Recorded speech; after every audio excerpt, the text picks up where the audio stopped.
કેમ છો મિત્રો? તો આજે આપણે ફરીથી એક નવા પ્રોજેક્ટ સાથે ફરીથી એક નવા એરિયામાં સમજવાનો પ્રયત્ન કરીશું અને પ્રોસેસ સમજવાનો પ્રયત્ન કરીશું. તો આજે આપણે વાત કરશું જુંડાલ એરિયાની. જુંડાલ એરિયામાં આપણે ઘણા પ્રોજેક્ટમાં ઘણા આગળ બી વાત કરી છે કે તે અફોર્ડેબલ ઝોનમાં આવે છે. તો એક સાઇઝ એની ડિસન્ટ 210 સ્ક્વેર યાર્ડથી લઈને 215 સુધીની ફિક્સ મોસ્ટલી હોય છે. તો આ બી એ જ રીતનો છે. 210 સ્ક્વેર યાર્ડના 3 BHKના ફ્લેટની સ્કીમ છે.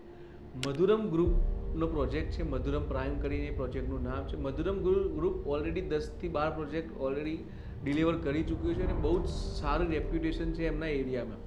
તો આપણે આમાં બી આગળ જોવાનો ટ્રાય કરશું. આ છે 3 BHK અપાર્ટમેન્ટ એન્ડ શોપ્સનો એરિયા ગ્રાઉન્ડ ફ્લોર પર. બટ ઓબ્વિયસલી બે રૂટ કોર્નરનો પ્રોજેક્ટ હોવાથી ગ્રાઉન્ડ ફ્લોર પર એમને કોમર્શિયલ સ્પેસ આપેલી છે, જે આપણા માટે ઘણી સારી છે કે જે ડેઇલી એસેન્શિયલ્સની જે વસ્તુ છે આપણે ત્યાંથી મળી શકે છે.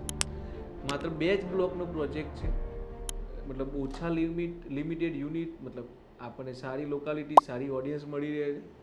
એમ્યુનિટીઝ જેટલી બી આ સેગમેન્ટમાં હોવી જોઈએ એનાથી વધુ જ છે, ઓછી કંઈ બી નથી. જેમ કે આપણે વાત કરીએ તો ગાર્ડન આપેલું છે, સિટિંગ એરિયા આપેલો છે, પેસેજ છે, કિડ્સ પ્લે એરિયા અલગથી આપેલો છે, ઇન્ડોર ગેમ્સ છે, હોલ આપેલો છે. હા, આ સેગમેન્ટમાં એ હોલ આપવો, જે નાના નાના ઇવેન્ટ્સ, નાના ફંક્શન કરી શકતા હોય એ બહુ જરૂરી છે.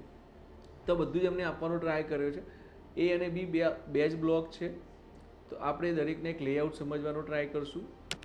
તો ટિપિકલ લેઆઉટ મોસ્ટલી આ સેગમેન્ટમાં સેમ જેવા જ લાગતા હોય છે. ઇફેક્ટ ત્યાં થતી હોય છે ઘણી જગ્યાએ કોઈ એવા એરિયા હોય કે જ્યાં પેસેજ પડતો હોય ને એ યુઝેબલ ના હોય, અને ઘણા ડેવલપર એ પેસેજનો સારો યુઝ કરીને ડિઝાઇન કરતા હોય છે. એનાથી વધુ ફેર નથી હોતું. તો બી આપણે સમજવાનો ટ્રાય કરશું. તો પર્સનલ ફ્લોર આપેલું છે 7x5નું જે પર્સનલ ફ્લોર છે. પર્સનલ ફ્લોર આ સેગમેન્ટમાં બહુ જ સારી વસ્તુ છે. એનાથી જ્યારે આપણે આગળ વધશું તો ડ્રોઈંગ રૂમની સાઇઝ છે 17x10ની છે. 17 ફૂટ બાય 10ની સાઇઝ ઘણી જગ્યાએ લક્ઝરીઝ ફ્લેટમાં બી હોય છે, તો આમાં બહુ સારી છે. બાલ્કની 9x3ની છે અને 2 ફૂટ સ્ટેન્ડિંગ બાલ્કની, એટલે આપણે 9x5 બી એને કન્સિડર કરી શકીએ છીએ. ડાઇનિંગ પ્લસ કિચનની સાઇઝ છે જે 10x14.5ની છે, જે બહુ ડિસન્ટ સાઇઝ છે. સ્ટોર રૂમની સાઇઝ છે 3x4.25ની. એનાથી આગળ વધીએ તો 7x5નો વોશ એરિયા છે, જે વોશિંગ મશીન મૂક્યા પછી બી આપણી સાઇઝ સારી વધશે. એના પછી જે કોમન ટોયલેટ 4.5નું છે, જે મોસ્ટલી આપણે 5x4નું જોતા એની જગ્યાએ આમાં અડધો ફૂટ એક્સટેન્ડ કરીને મોટું કરવાનો પ્રયત્ન કર્યો છે. બહુ સારો પ્રયત્ન છે. 10x10નો છે ચિલ્ડ્રન રૂમ છે, જેને આપણે ગેસ્ટ રૂમ, સ્ટડી રૂમ, પૂજા રૂમ તરીકે બી યુઝ કરી શકીએ છીએ. એના પછી બેડરૂમ 2ની વાત કરું તો 13x10નો બેડરૂમ છે. 13x10નો બેડરૂમ એટલે સારી છે. તમે બેડ અને વોર્ડરોબ આવ્યા પછી બી એક સારી સ્પેસ વધતી હોય છે. ટોયલેટની સાઇઝ છે 6.5x4.5ની.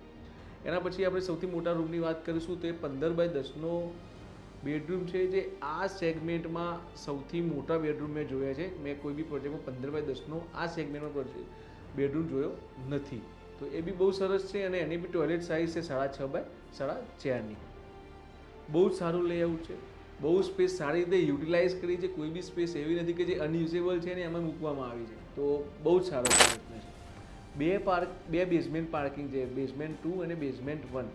મોસ્ટલી એક બેઝમેન્ટ આપતા હોય છે, પણ આમને 2 કરીને સુફિશિયન્ટ પાર્કિંગ અને વિઝિટર પાર્કિંગ બી એડ કરવાનો ટ્રાય કર્યો છે. એમનિટીઝ આપણે આગળ બી ઓલરેડી જોઈ, તો બી એક વખત તમને સંભળાવી દઈશ. તો જિમ્નેશિયમ છે, એમ્પલ પાર્કિંગ છે, લેન્ડસ્કેપ ગાર્ડન છે, લાઇબ્રેરી એરિયા છે, ચિલ્ડ્રન પ્લે એરિયા છે, સિટિંગ ઝોન છે, ડિઝાઇન ફોયર છે, fire safety, double basement, indoor games, solar rope to banquet hall, senior citizen sitting અને water cascade with water body. તો ઘણા બધા એમ્યુનિટીઝ આપવાનો પ્રયત્ન કરે છે નાના જગ્યા હોવાના છતાં બી. એની સ્પેસિફિકેશન છે કે flooring, plumbing, toilet, terrace, fire safety કઈ યુઝ કરશે, કઈ બ્રાન્ડની યુઝ કરશે, ઓલરેડી એમને બ્રોશરમાં એક્સપ્લેન કરી છે. હવે એનાથી આગળ આપણે જોવા જઈએ તો કોઈ બી પ્રોજેક્ટ માટે સૌથી ઇમ્પોર્ટન્ટ વસ્તુ હોય છે લોકેશન. તો લોકેશન હવે જો એવું થઈ ગયું છે કે જુંડાલનું નામ પડે તમને લોકેશન આઈડિયા આવી જશે કે ભાઈ વૈષ્ણવદેવી સર્કલ ટુ જુંડાલ સર્કલ વચ્ચેના એરિયા અને હિલોક પાછળના એરિયાને જુંડાલ એરિયા તરીકે ઓળખવામાં આવે છે. ત્યાં હિલોક હોટલ છે, જુંડાલ સર્કલથી બિલકુલ નજીક છે. હિલોકથી તેમ કે તમે વોકિંગ ડિસ્ટન્સમાં જઈ શકો એવું છે. મતલબ બિલકુલ પ્રીમિયમ એરિયા છે. એસપી રિંગ રોડથી માત્ર 2 મિનિટ થાય. તો લોકેશન માટે કંઈ જોવું પડે એવું જ નથી. અને તો બી એક વખત તમે એમના QR કોડ પર સ્કેન કરી લોકેશન સમજી શકો છો. અને એમ ડેવલપરની વાત કરીએ તો મધુરમ ગ્રુપ છે, જે મેં તમને પહેલાં બી કીધું કે 10થી વધુ પ્રોજેક્ટ ઓલરેડી ડિલિવર કરી ચૂક્યું છે. આર્કિટેક્ટ છે અલ્પેશ યાદવ, સ્ટ્રક્ચરલ કન્સલ્ટન્ટ છે બિપિનભાઈ અગ્રવાલ, અને વધુ માહિતી માટે તે propertypanda.com પર યુટ્યુબ, ઇન્સ્ટા અને અમારા પોર્ટલ પર જઈને સર્ચ કરી શકો છો. Thank you for today.